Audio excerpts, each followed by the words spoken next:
జూలైలో హైదరాబాదులో ఒక ప్రత్యేకమైన సంఘటన జరిగింది.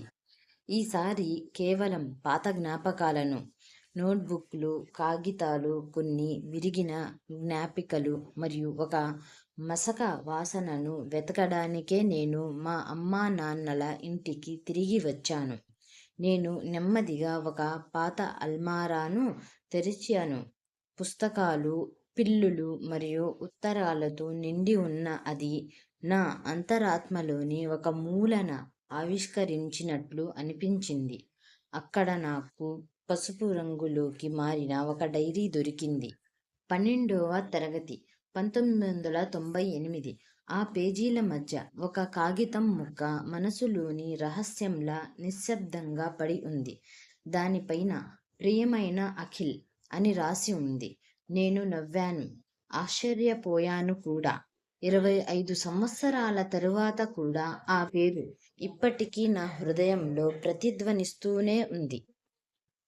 ఆ ఉత్తరంలో దాదాపు ఇలా రాసి ఉంది: ప్రియమైన అఖిల్, ఈరోజు నీ ఫలితం చూసినప్పుడు నువ్వు నాకు ఆ వీడ్కోలు చిరునవ్వు ఇచ్చావు.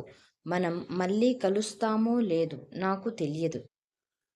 కానీ నాకు ఈ విషయం మాత్రం తెలుసు. ఈ 2 ఏళ్లుగా నీ మౌనం ఎన్నో విషయాలు చెప్పింది. మీరు ఎప్పుడూ ఏమీ చెప్పలేదు. నేను కూడా ఎప్పుడూ ఏమీ అడగలేదు.